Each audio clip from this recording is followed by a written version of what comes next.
What is up, everybody? Welcome to DFS by the Numbers. This is my Draftkings MMA picks video for UFC 294. Islam Makhachev taking on Alexander Volkanovski 2. I need all the wins, yeah.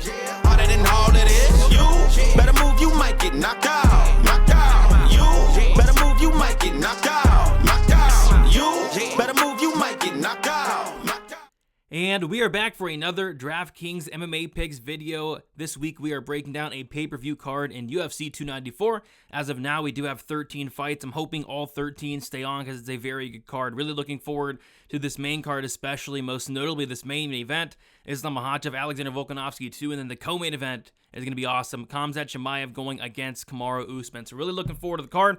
Really looking forward to break it down. Before we get into it, if you guys could please do me a favor, leave a like on the video, subscribe to the channel if you have not already. And if you do want extra content or if you do want to support me more, go to dfsbythenumbers.com. There you'll find all my DFS content, my fighter stats, targets, projections, ownership projections, rankings, prize picks content, articles, optimizer, and much, much more. Go to dfsbythenumbers.com to check that out. This video is brought to you by Underdog Fantasy. Use promo code on Underdog Fantasy, DFSBTN. Get yourself a 100% deposit bonus up to $100, and then I'll touch on the Underdog play of the week later in the video there. And by the way, Prize Picks is doing a promotion here. They have the Steph Curry more than 0.5 points. So Steph Curry has to go out there and all he has to do is score 1 point. If you want to check that out on Prize Picks, use promo code DFSBTN, same promo code there, and you'll also get a 100% deposit bonus up to $100. Free square there with that Steph Curry. You can pair it with something for UFC 294 there. All right, with all that out of the way, I say we get into the video. We're going to start with the fight. Doesn't go to decision lines. We got 4 here. We got Trevor Peek going against Muhammad Yahya. And yeah, this is a Trevor Peek fight, so this is a fight that is must target. Trevor Peek is a fighter like, I don't know, it's hard to explain Trevor Peek. There's nothing like him in the UFC. This guy is just a complete wild man, throws all technique out the window, relies on pure heart toughness, and tries to take your head off. Those are fighters I do want to target on DraftKings. It's 8,200. I like Peek a lot this week. Everybody likes Peek a lot this week. I'm going to have the majority of my lineups with Trevor Peek, but I think Muhammad Yahya at 8,000 is definitely in play as well, just because, like I said, as a Trevor Peek fight, I think somebody is getting finished, but I do strongly lean the Peek side there, as many do. Next, we got Ikram Aliskerov going against Warlley Alves. We have the fight doesn't go to decision as well, sitting at minus 400. And yeah, another fight that I think finishes here at a very high clip. Warlley Alves is a guy that is coming in here on short notice, up a weight class, and what I really worry about with Warlley Alves has always been the cardio, and the fact that he is coming in here on short notice. I don't think that's going to help him. With that said, though, Warlley Alves is very dangerous early, so at 6,700, I don't think is the worst dart throw in the world, because if Warlley Alves does pull it off, I think it is going to come in the very first round. As far as Ikram, though, I do like Ikram quite a bit, 9,500. I like the fact that he has had a full camp. I like that he's going to be the bigger fighter. I like the fact that he can really win this fight anywhere it goes. I think on the feet, he can potentially get a knockout, especially as the fight goes on. I think he can mix in wrestling, especially as the fight goes on. And I think Ikram can get Warlley Alves out of there in the second or third round. So, going to have a decent amount of Ikram Aliskerov, but like I said, Warlley Alves, if he does win, I think it's in the first round, and he's not a terrible sprinkle there as a dart. Next, we got Magomedov going against Bruno Silva here. We got Magomedov is making his debut against Bruno Silva. This is the first fight of the night, and I thought they might have switched the bout order around, but it doesn't look like they're going to do that. And it was kind of weird that this is the first fight, because this fight's really good, and I think this fight is going to be very action-packed, and I think this is a fight to definitely target here. So Magomedov, I was actually impressed with him. I know people are crapping on him this week, but yeah, I liked what I saw from the guy. I think he's a very good striker. He's undefeated, 11-0. 10 wins come by knockout. And Bruno Silva's a guy that, he came into the UFC on a hot streak, 3 knockout wins in a row. It's just since that Alex Pereira fight where he took so much damage, he just looks like a completely different fighter. He's gassing out early in fights. The Gerald Meerschaert fight was a terrible look. He's getting hurt by guys like Gerald Meerschaert, Brendan Allen. I think Magomedov probably does knock out Bruno Silva, but this is a card where there's not a ton of underdogs. So for that reason, a guy like Bruno Silva, a guy with like a 90% finish rate, Bruno Silva is definitely on play as a dog, but I do lean the Magomedov side personally. And then we got a very interesting fight here. Cedricus Dumas going against Abu Azatar. Probably the worst fight on the card in terms of like skill level, I guess you could say. But I feel like it's going to be very important for DraftKings. I mean, this is going to be a sloppy, greasy fight. Cedricus Dumas, this is a guy who has 8 wins, and all 8 of those wins, I think 7 of those wins come in the side of the distance. He did win that decision against Brundage, but, really good finisher. Same thing with Abu Azatar. Azatar has like 2 fights in like the last 6-7 years. It's just a really, really weird fight. I think Azatar is going to be live for an early finish. If he doesn't get it, he's probably going to slow down. I really think either guy's live for an early finish. I'm going to have my exposure pretty split here on this one. I don't have a strong lead one way or another, but I think both guys are in play. But yeah, weird fight on this one. Getting into the core plays here, we got Khamzat Chimaev, 8,900. Khamzat has taken some money this week. He is currently sitting around like minus 330, minus 340 now after the Kamaru Usman open workout situation. And yeah, I like Chimaev here. I think Chimaev's going to be the bigger guy. Usman coming in on short notice, up a weight class. Kamaru Usman now 36 years old at this point. I think there's a good chance Chimaev goes out there and finishes Kamaru Usman. I think if he takes him down, he could easily finish him there. But even on the feet, I feel like Khamzat's alive for a knockout as well. Khamzat's super dangerous, has finished all but one of his wins inside the distance. So love some Khamzat at 8,900. Next, we got Islam Makhachev, 8,700. Yeah, I like Islam here quite a bit. Same thing. His opponent's coming in here on short notice. Alexander Volkanovski flying all across the world, just had surgery. I really don't like Volkanovski's chances in this one. I think Islam's going to win this fight probably a little bit more convincingly than last time. Islam can wrestle. He has wrestling upside, takedown upside, control time upside, and maybe sneaky finish upside as well. We saw Islam hurt Volkanovski a couple times in those first 2 rounds when they fought their last time out. So yeah, I think there's a lot of reasons to like Islam, and on top of that, I like the price as well. I'm pretty sure he was higher priced last time they fought, and it's weird that he's less this time around with Volkanovski coming in on short notice. So I do like Islam Makhachev here quite a bit at 8,700. Trevor Peek, 8,200. We talked about him a little bit. He's a guy that's going to fight for your money. He's a guy that doesn't have a lot of technique or really much besides he tries to take your head off. He has power, he has toughness, he has heart, he has durability. A lot of reasons to like Trevor Peek. I think his opponent, I don't know, I'm kind of getting some fraud vibes on Muhammad Yahya's not fought the best competition. I wasn't too impressed with him. I think he's okay everywhere, but I think Trevor Peek's very live to go out there and take his head off. What I like about Peek in this matchup is the fact that Muhammad Yahya has been finished in all 3 of his losses, so it shows that Yahya can be finished, whereas Peek hasn't really shown, many durability problems. So I like Peek here, but I think Peek is going to be one of the highest owned fighters on the slate this week. I think everybody's going to be on him. And then we got Shara Magomedov, 8,600. Yeah, I think it's a fight to target. I'm not extremely crazy about him, but I think this fight is going to finish inside the distance. I think Bruno Silva's slowing down a little bit. He's now 34 years old. He's taken a lot of damage.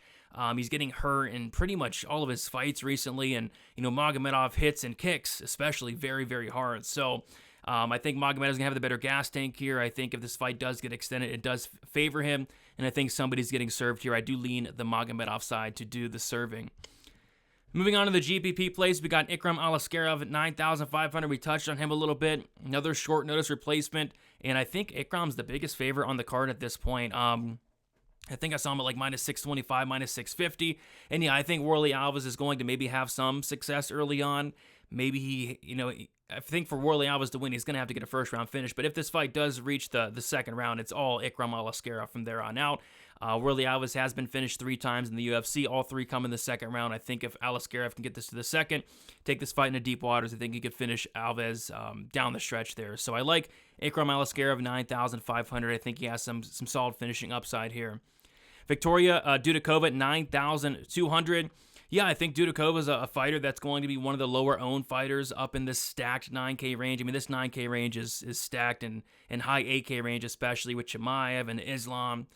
You got Muhammad Makhachev up there. You got Ikram Alaskarov up there. I mean, just a really stacked 9K range. I feel like Dudakova can go a little bit under-owned here. 9,200 taking on Jin Yu Fry. I think it's a great matchup for her. I think she's going to be able to get takedowns here. I think she's even live for a finish, but at the very least, I think she's live for takedowns, control time. If it was to go the full 15, I think Victoria Dudakova scores pretty well here. Cedricus Dumas, 8,400. He has a power, a little bit of submission game. Doesn't have the best cardio, but I'm guessing he's going to have the better cardio here against Abu Azaitar, who just never fights. It's just a weird fight that I think is so weird that it's going to have to be a fight that is heavily targeted. I think somebody's getting finished here, probably even like under 1.5 rounds. I mean, somebody's probably getting finished here in this one. So I don't mind some Cedricus Dumas at 8,400. And then Anchel Jubli, 9,300. Yeah, I like Jubli. A lot of people are crapping on him this week, but I actually think he's decent. The one knock on Jubli I had, prior to his UFC debut was he hasn't really fought the best competition, but his striking solid, his wrestling solid, his grappling solid. He's just a really solid grappler. He showed a great ground and pound in his last fight. He has solid cardio, solid toughness, durability. He's taken on Mike Breeden, that's been finished in 3 of 6 losses. He's taken on Mike Breeden, who can absolutely be taken down. So I think Jubli does have a path here with some wrestling. I could see him getting multiple takedowns in this fight and seeing those takedowns add up. And I think Jubli is going to be another guy that is pretty low owned this week as well. All right, moving on to the Underdog play of the week. Last week we hit the Emily Ducote higher on significant strikes. It was set at like 70 or something, maybe 80, low 80s, but she got like over 100, so that hit pretty easy. This play of the week for Underdog Fantasy is going to be Khamzat Chimaev higher than 0.5 finishes, which simply means he has to go out there and finish Kamaru Usman. I think he does. Usman has been finished in 2 of his 3 losses. Khamzat has finished all but 1 of his wins. Usman's coming in here up a weight class on short notice, 36 years old. I think Khamzat's able to get him out of there, whether it's on the mat or whether it's a knockout on the feet. I think he's going to have multiple opportunities. If you want to follow or fade this Khamzat play, go to Underdog Fantasy, use promo code DFSBTN. Get yourself a 100% deposit up to $100. Free money there. It helps me. It helps you. And let's see if Khamzat can get it done here and keep the ball rolling. Moving on to the live dogs, Abu Azaitar, 7,800. We don't have many dogs I like this week, but Azaitar is going to go in there and he's going to try to take off SD Dumas's head. And, that's all you can really ask for. I want to fade SD Dumas so bad. The problem is I'm not too high on Abu Azaitar. But, maybe he's good enough to go in here after like a 2.5-year layoff and finish Cedricus Dumas. Like, Dumas has been like really underwhelming thus far in the UFC. Just pitiful performances against Josh Fremd. Even like the Brundage fight, I didn't think he looked great either. So you never know. I think Azaitar is going to come in here, throw bombs, and maybe he can land one here. Speaking of throwing bombs, Bruno Silva, that's kind of his thing. He's going against a debuting guy and Shara Magomedov. He's going to come forward. He's going to try to take off his head. He's going to search for the finish. And if he does win, it is probably a finish. Bruno Silva is like close to a 90% finish rate. So don't mind Silva. Don't mind Azaitar. I kind of feel like both their paths are like first-round knockouts. Next, we got Alexander Volkanovski, 7,500. If this was not on short notice, I think I would be a lot higher on Volkanovski here. The fact of the matter is this is short notice. With that said, though, if Volkanovski is coming in here prepared, ready to go, we saw the first fight. It was competitive. I thought it was clear, but competitive fight. Volkanovski had a lot of success, especially in that 5th round as well. And yeah, I mean, if Volk comes in here and he's anywhere near 100%, I mean, he can make this a close fight again. So I don't hate Volk. 7,500. Obviously, I'm going to have a lot more Makhachev this week, but it's just weird seeing Volkanovski at this price tag. And then Muhammad Yahya, 8,000. This is just based off the fact that Trevor Peek is going to be one of the highest owned fighters on the slate. Everybody's on him this week. I don't think I've seen one person pick Muhammad Yahya, which is kind of terrifying considering, Trevor Peek does have a lot of flaws, like a lot of flaws. He's very hittable. He has no technique. He has no takedown defense. There's a lot of flaws with Trevor Peek. And Muhammad Yahya, he does have some skills. I don't think he's amazing. I am going to have a ton of Peek, but I will be sprinkling some Yahya just because this fight, I think, is one to absolutely target this week.